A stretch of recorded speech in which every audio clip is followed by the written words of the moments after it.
Hey everybody, good afternoon. This is Ulancy Peterson, Ride with Peterson. Today it is Thursday, October 13th, 2022. It is 2:09 p.m. I discovered that I still have a job. I called unemployment to apply for food stamps and to what else did I apply for? And to confirm a few other things with them, but mostly to apply for food stamps because I have no food and no money and no gas. Well, in order to complete the assessment, they needed verification that I was no longer employed. I've been calling HR. I've been asking them what is the status of my employment. No one has been returning my calls. But they did give me a website to go to. And I went there, put in my information, and I pulled up written documentation as of today that I am employed. It says active. And I was blown away. So, what I did, I went to my car, I got my uniforms, and I put on my uniform. I'm in full uniform right now. And then I called to find out if I go to the post right now, what's going to happen? So he was a little dumbfounded at first when I asked the question. But then I said, look, here's the situation. I need my job. And I need an assignment. So I'm tired of playing games. Let's do what's necessary. I need an assignment. Okay. He called the boss. He called the lead supervisor. Oh, they'll call you back in a little bit. Okay, fine. Well, here's the deal. I'm prepared to come to work today in 2 hours. I'm ready to go. I need an assignment so, we can get this party started. I'm still waiting for that phone call. But it's okay. Because I'm going to fight for my job. I will call them twice a day, every day.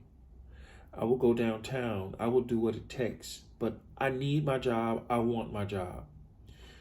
I don't like how they made me feel during this whole situation. They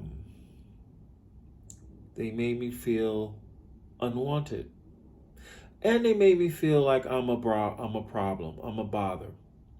So I'm going back to a job knowing that I am unwanted, I am a bother, and they will do everything they can to get rid of me.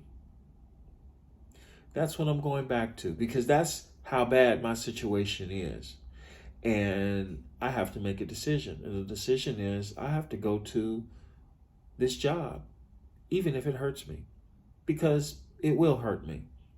But what I will not allow to happen is for me to be back on the street again. It's not going to happen. So I will do everything in my power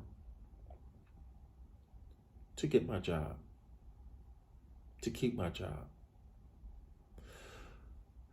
So the first person I thought of sending a message to was Chris. I sent him a message to let him know what was going on. And he, in so many words, told me that that all he can do for me is pray for me, that I never listen to his advice. He only wants the best for me, that I've only had problems since I wrecked my Integra, and that was 30 years ago. And God bless. You know, Chris is my second oldest friend. And for me to lose his friendship is very heartbreaking. It really is. But you know, I get it. I understand. It's okay. I am not good enough to be his friend anymore.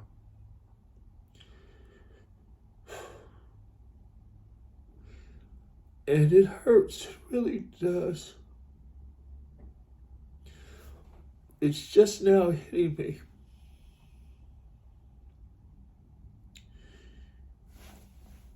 So,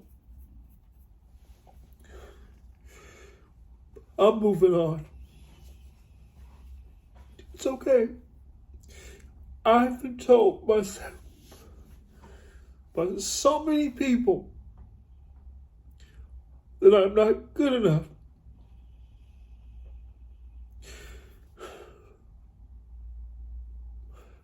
But you know what? It's okay. It's all right.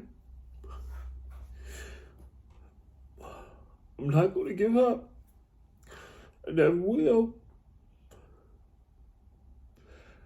I called him my friend for years. I didn't call my mom.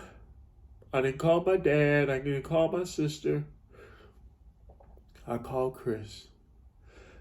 Because I was so happy to learn that I had a job.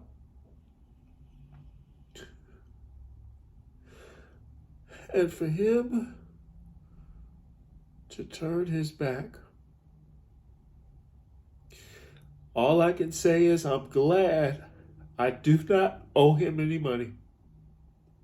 I'm glad I don't have a car that he was going to give me and then have that hanging over my head. So I did the only thing I could. I let him have the last word. Because that's the way Chris is. Chris has to have the last word. I've learned that about him in 30 years of friendship. Chris has to have the last word. You know, Chris is doing well. He has a successful business, beautiful wife, great kids, great kid. You know, multiple cars, multiple properties, investments. I'm over the moon happy for Chris. I really am. But the reality is, I lost somebody who I valued very much. And he told me, when it's all said and done, I'm not good enough for him. I'm not good enough for his friendship.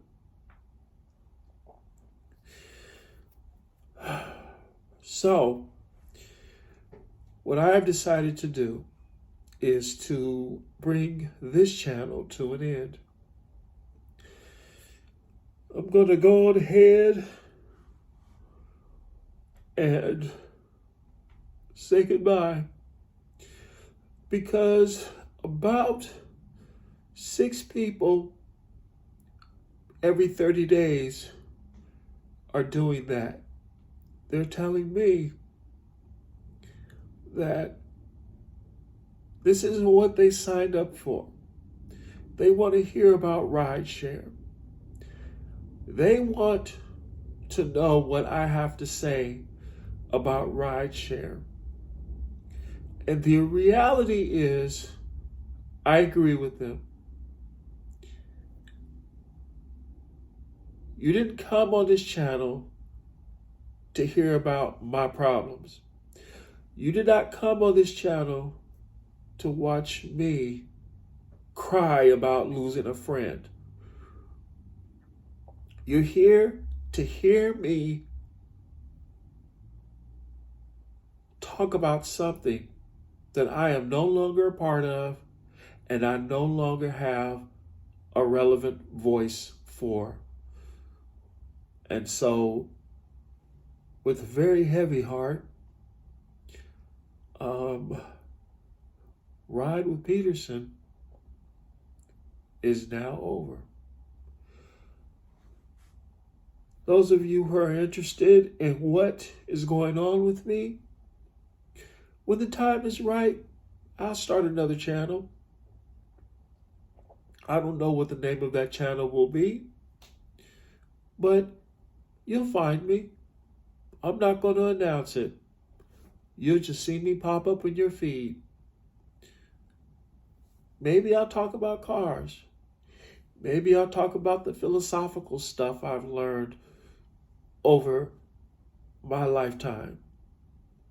Maybe it could help somebody. Maybe it could help me. Maybe what I've learned that helps me deal with pain, emotional pain. Maybe it could help somebody else. So when I get it together and I understand what it takes to make a great YouTube channel, then I'll try. I don't see Ride with Peterson as a failure. It's just something that didn't work when everything is said and done. I gave it my best, and I appreciate those of you who have held on with me for as long as you have. It means the world to me. It truly does. I won't forget it. But thank you. And may you have your best blessed day ever.